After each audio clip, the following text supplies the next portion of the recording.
জুলাই ঘোষণাপত্রে জনগণের প্রত্যাশা পূরণ হয়নি বলে মন্তব্য করেছেন জামাতে ইসলামীর নায়েবে আমির সৈয়দ আব্দুল্লাহ মোহাম্মদ তাহের। দুপুরে রাজধানীর মগবাজারে সংবাদ সম্মেলনে দলের পক্ষ থেকে লিখিত বক্তব্যে এ কথা জানান তিনি। এ সময় দ্রুত সময়ের মধ্যে জুলাই সনদের বাস্তবায়ন ও তার ভিত্তিতে আগামী নির্বাচন অনুষ্ঠানের দাবি জানায় দলটি। তরিক ইসলামের রিপোর্ট। প্রধান উপদেষ্টা জুলাই ঘোষণাপত্র নিয়ে দলের মূল্যায়ন তুলে ধরতে মগবাজারের আল-ফালাহ মিলনায়তনে সংবাদ সম্মেলনের আয়োজন করে জামায়াত ইসলামী বাংলাদেশ। উপস্থিত ছিলেন জামায়াতের কেন্দ্রীয় নেতারা। এ সময় দলটির নায়েবে আমির সৈয়দ আব্দুল্লাহ মুহাম্মদ তাহের বলেন, জুলাই ঘোষণাপত্র ছিল অসম্পূর্ণ, যা জনসাধারণের প্রত্যাশা পূরণে ব্যর্থ হয়েছে। মাননীয় প্রধান উপদেষ্টার এই ঘোষণাপত্র ছিল একটি অপূর্ণাঙ্গ বিবৃতির মতো।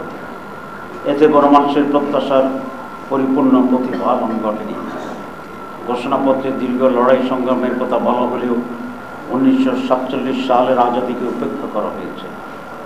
এতে ফিলকানা হত্যাকাণ্ড, শাপলা হত্যাকাণ্ড, 28 অক্টোবরের হত্যাকাণ্ডের উল্লেখ নেই।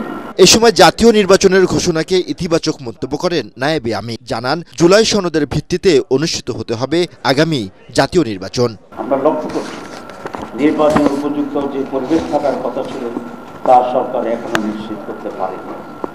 এই জন্য প্রধান উপদেষ্টা ঘোষিত টাইমলাইন অনুযায়ী অবাধ, সুষ্ঠু, নিরপেক্ষ ও গ্রহণযোগ্য নির্বাচন করার জন্যই জুলাই সনদের ভিত্তিতে আগামী নির্বাচনের ব্যবস্থা গ্রহণ করতে হবে। সুষ্ঠু নির্বাচন আয়োজনে লেভেল প্লেয়িং ফিল্ড ও প্রশাসনের নিরপেক্ষ ভূমিকা নিশ্চিতেরও দাবি জানায় দলটি। ধন্যবাদ। তরিক ইসলাম, এটিএন বাংলা, ঢাকা।